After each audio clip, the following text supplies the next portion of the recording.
Hello, I'm Reverend Kenny Callahan, the pastor of Metropolitan Community Church of Richmond.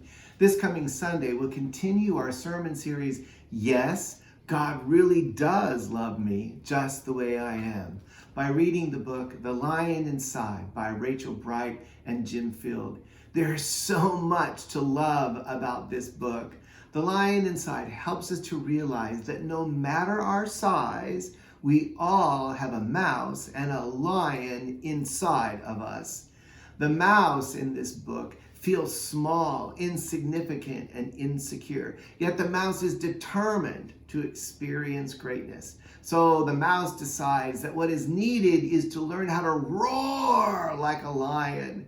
The mouse sees the lion as powerful because the lion is large. The lion has a loud roar, and the lion is strong and feared by others. So the mouse believes that bravery is also needed because the only way to learn how to roar is to approach and ask the lion for help.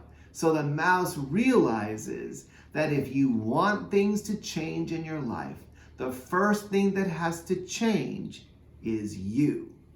When the little mouse came face to face with the lion, the mouse had a huge, big surprise because as it turns out, the fearless lion was terrified of mice.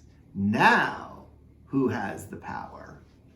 The mouse, while still little, felt big in his head, and lion, he still roared, but with laughter instead.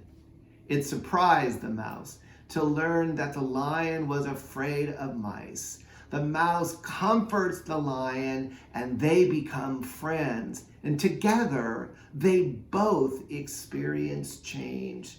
The mouse, a small and timid character, finds his voice, while the lion, a loud and proud character, learns to be more humble. The ultimate lesson to be learned is that everyone has a little mouse and a little lion inside.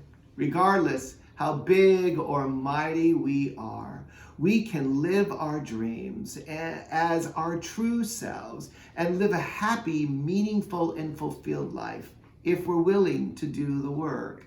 It's important to notice that the mouse wanted change and took the initiative to actively achieve change.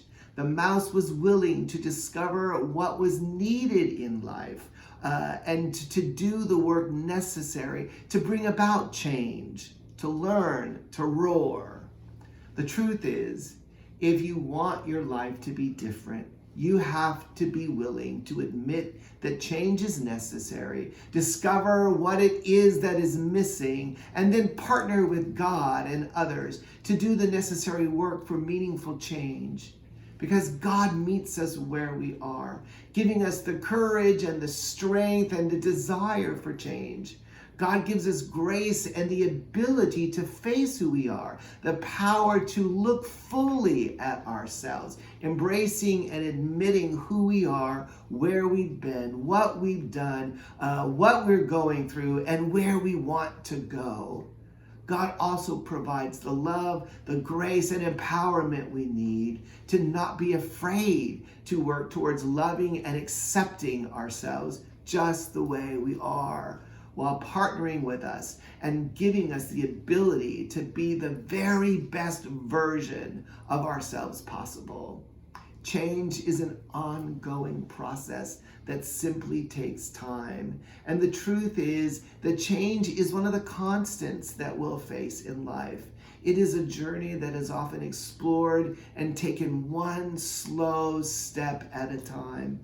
It is also a journey that we do not have to endure alone. There is power in supportive, loving relationships and finding a spiritual or not community in which you can explore, thrive, change, and together experience the wholeness and the depths of God's loving embrace.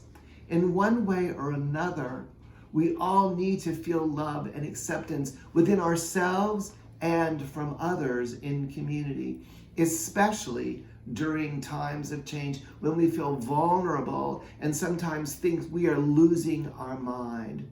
So the question is, how do you embrace and explore change? How do you welcome the parts of yourself that you don't like to face, knowing that God loves you, accepts you, celebrates you, and cheers you on, and delights in calling you the beloved of God? This day and always, know that God loves you and says that you're fabulous. And remember, you don't have to be big and brave to find your roar.